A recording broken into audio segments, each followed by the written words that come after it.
Hey there, nation, and welcome to the show where we help you to play miniatures wargaming on a budget. It is I, Commander Cheapskate, and we are back with another impromptu video today. This time, we're taking a look at another release from the Apocrypha Necromunda Rules set that dropped from Games Workshop's Warhammer Community webpage.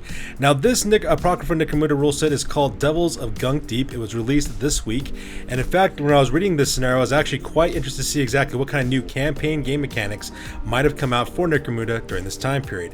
So with that being said, on this video, we're going to take a look at this new Apocrypha expansion. We're going to take a look at some of the rules that are available, as well as some of the new interesting game mechanics that was released with this expansion. So that being said, let's get this video on a roll. Alright, so let's go ahead and talk about the Apocrypha rule set. If you're not as familiar with these expansions, these are kind of like little miniature expansions that Games Workshop releases every 2 or 3 weeks or so up on their Warhammer Community page. So if you want to be up to date with some of the latest interesting rule sets coming out from Necromunda, this would be the best way to do so. Now, the Devils of Gunk Deep is actually a narrative scenario that talks about a fight that takes place between mutants that are coming out of the sump and into the upper reaches of the Underhive in order to fight the tribal, the gangs, as well as the settlements that live along the Sump Sea. So the interesting thing about this one is that we now have a new Outcast archetype available for Outcast Gangs. So like I said before in my little thumbnail that I made for this video, it's like having scabies back from Games Workshop's Necromunda when it was first released back in the mid-90s. Now, for those of you guys who are not familiar, the scabies were supposed to be like the lowest of the low. These were mutants and degenerates and cannibals that lived in the very far fringes of the Outlands in Necromunda. And basically they were just kind of like bottom-feeding people, kind of like from the Hills Have Eyes, you know, radioactive, mutated, all kinds of bad stuff. And you could actually play a gang with them if you want to. Now, the neat thing about that gang specifically was that the scabies had the ability to take mutants in their gang, and now with these new Outcast archetypes available now with this Apocrypha rule set, you can actually bring mutants back into the Underhive. So let's go and talk what it says here. It says, the designer's commentary, new Outcast archetype. Presented below is a new Underhive Outcast archetype, the Mutant. This archetype can be used alongside the rules found in Necromunda Book of the Outcasts to create mutant gangs. In addition to this new archetype, you will find a collection of Outcast mutations, allowing you to recreate the mutant gangs that attack Dustfalls during the Great Darkness. If the arbitrator wishes, these new rules may be included in their Necromunda campaign as option for Underhive Outcast gangs. I myself will allow this if any one of my friends wants to play a mutant gang, because this just sounds awesome.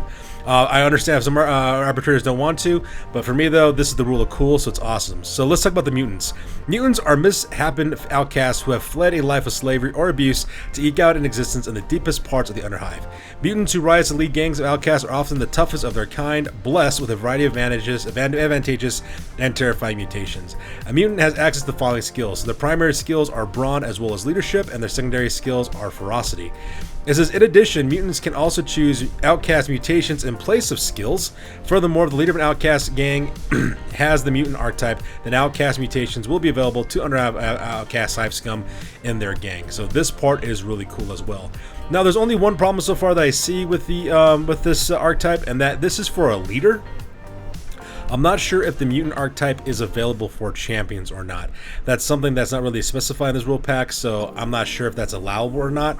I'm going to say it is, because it doesn't say that your champions can't take it, just because it gives you access to brawn, and that's something that a lot of Outcast champions do not have access to, which I find kind of weird. So I would allow that to happen. I'd probably make brawn their primary, with ferocity the secondary, and maybe leadership as secondary, so that way they don't have too many leadership options.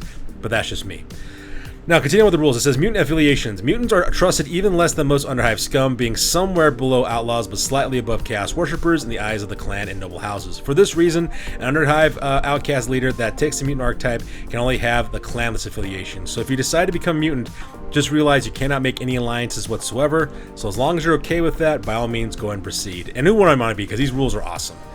So let's talk about our Outcast mutations real quick. So it says, exposure to the toxic depths of the Underhive or the radioactive badlands of the Ash Waste often warps the bodies of those that call them home.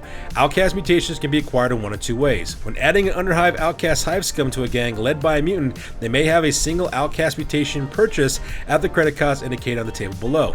An Underhive Outcast Hive Scum may never have more than one Outcast mutation.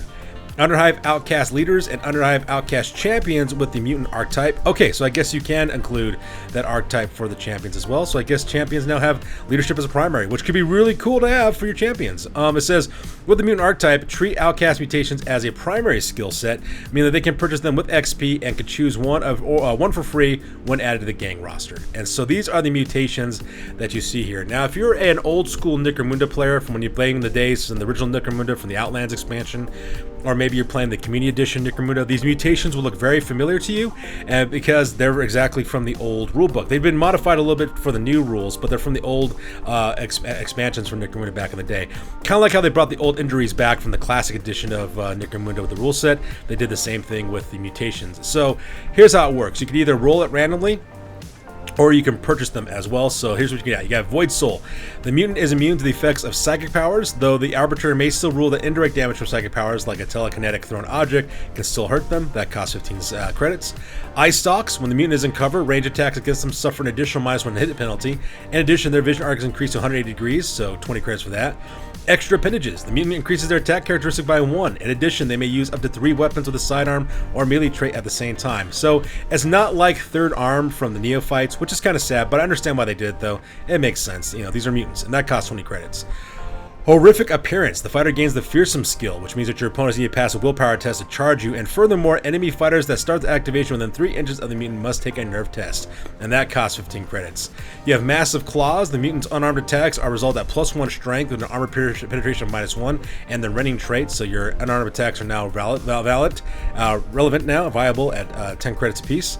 We have Needle Spines. Melee attacks against the mutant are made with -1 to hit. In addition, once per battle, the mutant may perform the Fire Spines basic action. Fire Spines. All other fighters, both friend and foe within 3 inches of this fighter, suffer a Strength, AP, 1 damage hit with the Toxin trait. So that part's pretty cool, especially if your character's got a high strength, and that costs 15 credits. Then we have Scaly Skin. The mutants have a natural 4-up armor save, which cannot be improved by armor. 25 credits for that. That makes sense. Tentacles. The mutant may reroll failed initiative tests to see if they fall from ledges and other heights. In addition, their unarmored attacks gain the parry trait, which gives them a 10 credits for that one. Toxic Blood. When the mutant suffers a wound, immediately make an initiative test for all other fighters within 1 inch. Those that fail this test suffer a Strength, AP, damage 1 hit with the Toxin trait for 15 credits, which could be good if you have a pretty high strength for your character. Then you have Two Heads. The mutant does not suffer a penalty to hit when using the Twin Guns Blazing rule. In addition, their vision arc is increased to 180 degrees for 10 credits. We have Vast Bulk. The mutant increases their wounds characteristic by 1 for 10 credits, and Wing Membranes. The mutant can leap distances up to the movement characteristic without making an initiative test, and never takes damage or becomes prone as a result of falling. So these are the mutations that are available for your gang as well. There's also a scenario called Out of the Pit, but you can go check that out on your own if you want to. I was mainly kind of concentrated on this one as well. Now, the neat thing about these mutation rules, they're kind of like scabies, except that Outcast fighters have better stats than the original scabies did, so that's kind of nice. And you still have access to mutation like the scabies did from back in the original editions of Necromunda, which is really nice as well. The only difference, though, in my opinion, is that the Outcast mutants are actually better than scabies because they have better equipment, better options for their stats, and unlike the previous edition, you can take as many of these mutations as you want, multiple copies of them throughout your entire gang. In the original rules set, only one fighter could have a specific mutation. So let's say you take a character with Ice Stalks, that is the only character that could take Ice Stalks for your gang. It looks like the way these rules are written, any number of fighters can have the same exact mutation over and over again, so long as you buy them or you roll for them for your skills. So that part is really neat as well, which is so cool. You can make some really cool things out of this rule pack as well. So that is really awesome. I'm really excited to see what kind of stuff people actually come up with this new set.